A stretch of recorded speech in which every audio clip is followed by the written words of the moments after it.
Good morning students. Today we are going to start with next topic of C++. In the previous lecture, we have studied about the basic introduction of C++, that what is C++, what are the applications of C++, what are the advantages of C++, why we are using C++, and what is the difference between C and C++. So it was the very basic introduction of C++. Now we have to start with next topic of C++. So after the applications of C++, after considering the applications, so the next topic is how we have to use and what is the software that we have to use when we have to execute C++ programs, or how we have to type programs in the computer by using software. So for this, students, we use Turbo C. Turbo C. So we indicate this with TC. TC is Turbo C editor. It is very simple and easy to use, and Turbo C is the most common C language compiler. So see students, I have just taken a snapshot that how the Turbo C looks. So this is how it looks. Whenever we have to create a file, we have to go into this section to create a new file, and after writing the file, we have to compile the program. Then compiler compiles the program, converts the source code into executable code form, and then after that we have to run the program to check the output.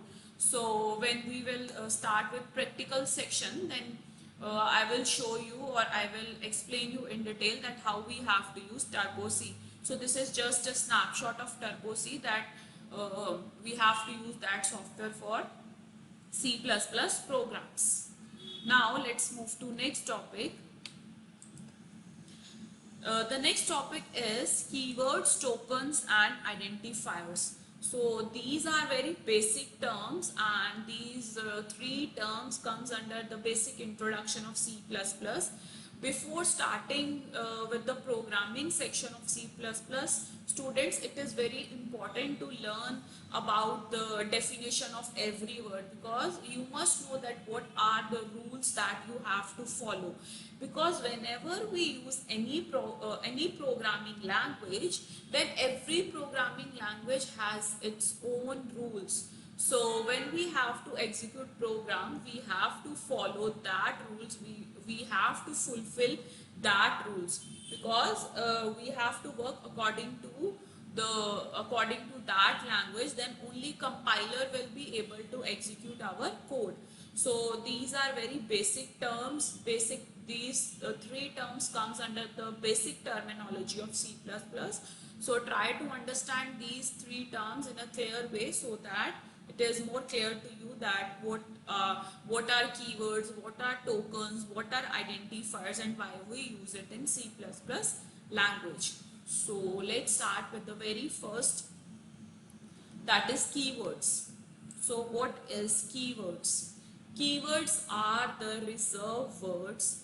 Keywords are those words whose meaning is already defined by the compiler. So see students, keywords are built-in words. These are reserved words. These are reserved words which have predefined meaning, which are built in, and when we use that keywords in our program, then compiler must understand the meaning of that keyword, because they are built in, they are already designed. So we cannot change any keyword, we cannot change the name of any keyword, we cannot change the meaning of any keyword, because these are built-in things. So keywords are the reserved words, and in your exam many of the times the question is asked about keywords. So keywords are the reserved words whose meaning is already defined by the compiler. These keywords cannot be used as an identifier. The next topic is identifier, then I will explain you. And this is the very important topic, that we cannot use keywords as an identifier.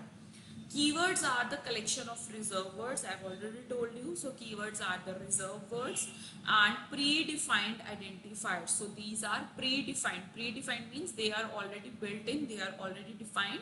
We cannot make any changes in the keywords.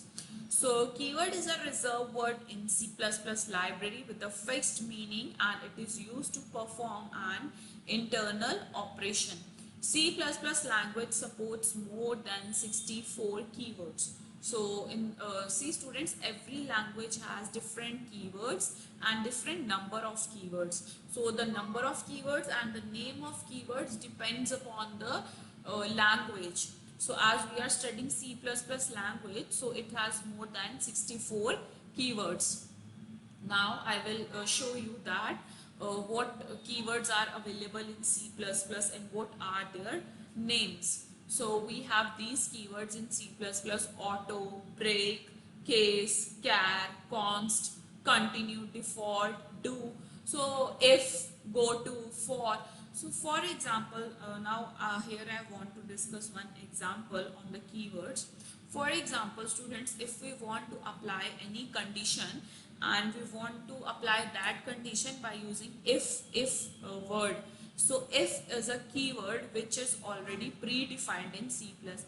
So when we use if keyword in our program, then compiler must understand that what is the meaning of this word. So we do not have to explain that thing to the compiler. So it is very easy for the compiler to understand the meaning of these things because these are predefined.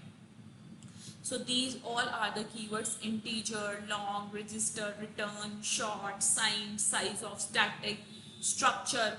If we have to create structure, then we can use struct keyword, switch keyword, union, volatile, while.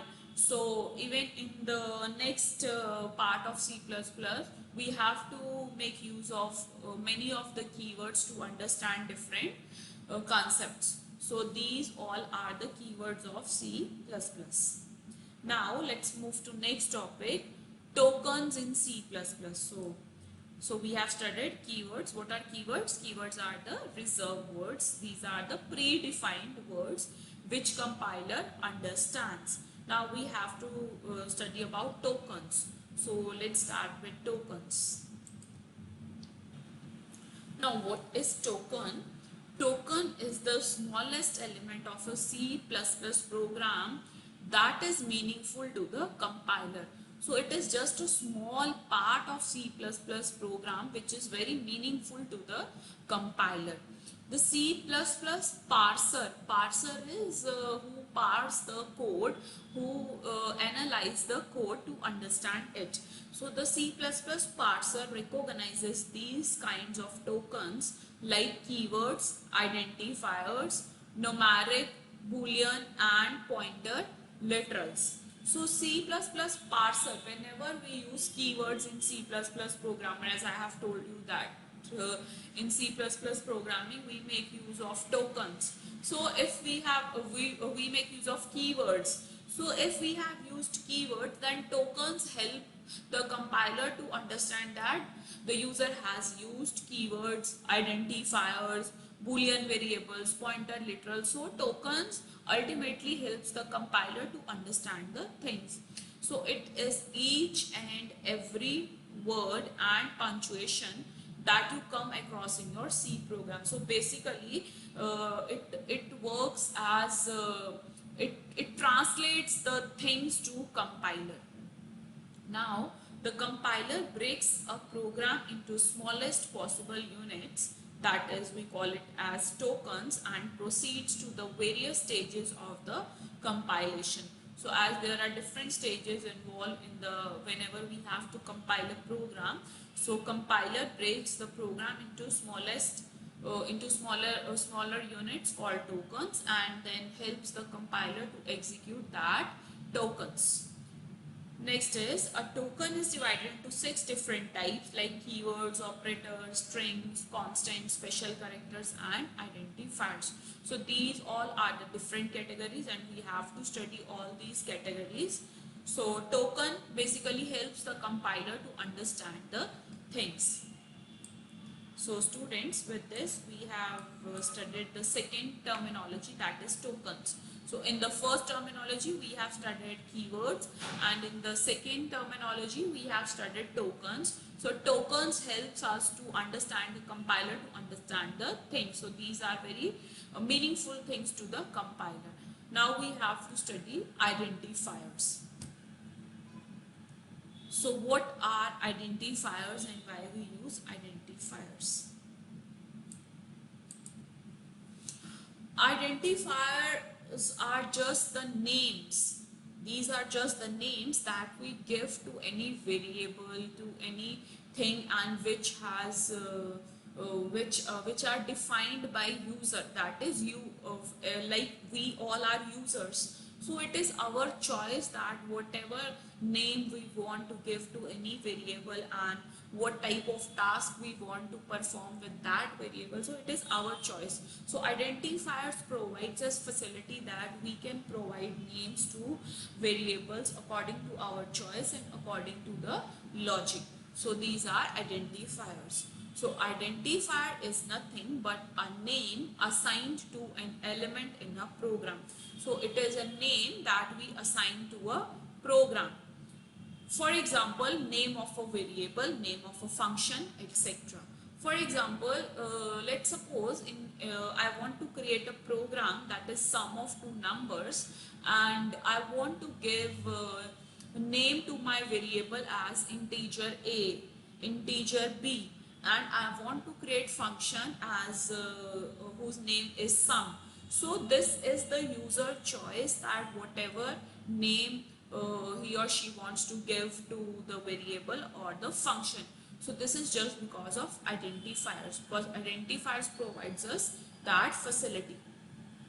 So identifiers are the user defined names consisting of C standard character set. So as I have already told you that it provides the facility to the user that they can create variable names. So these are user defined names.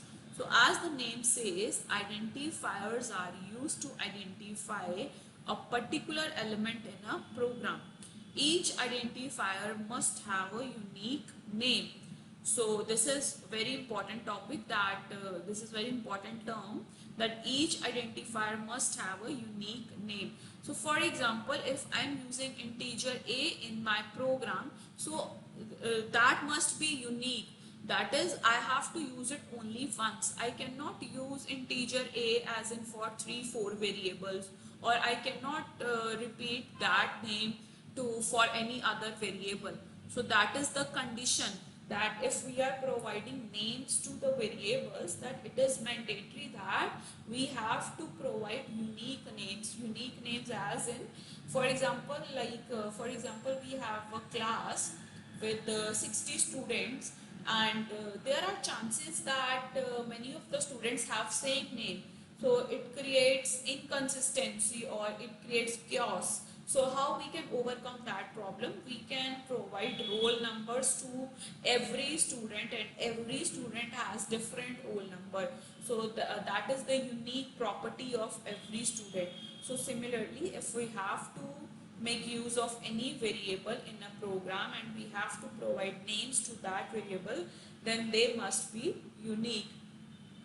And when we have to create identifiers, when we have to make use identifiers, we always have to follow some rules. So these are the basic rules. So you have to study that rules.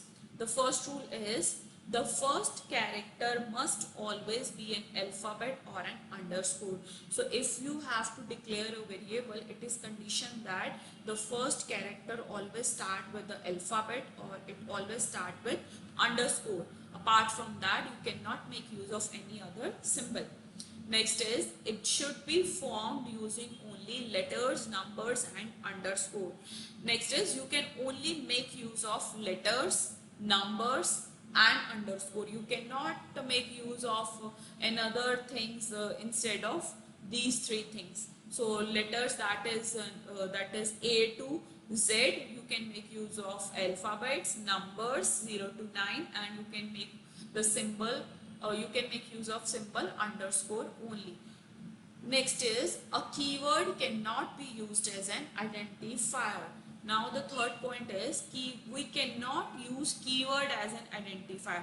See students, in the first terminology, I have told you that keywords are the reserved words. So for example, these all are the keywords. So if we have to declare any variable in a program, we cannot use these names.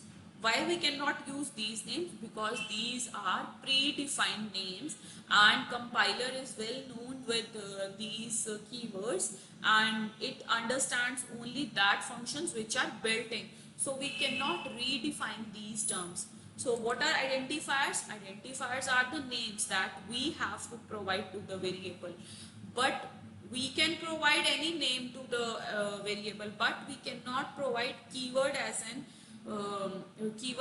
variable name to any variable. So keyword cannot be used as an identifier. So similarly, identifier cannot be used as an keyword. We cannot use identifier as a keyword. So for example, I have declared a variable integer a. So integer a is not a integer a is not a keyword, whereas integer a is a identifier. Because int is a keyword, but integer a is not a keyword. Now next thing is, it should not contain any white space character. Now what is white space character? White spaces are the spaces that we provide in the program. So we cannot include any extra spaces with the characters to the left hand side or the right hand side of the characters. Next is, the name must be meaningful.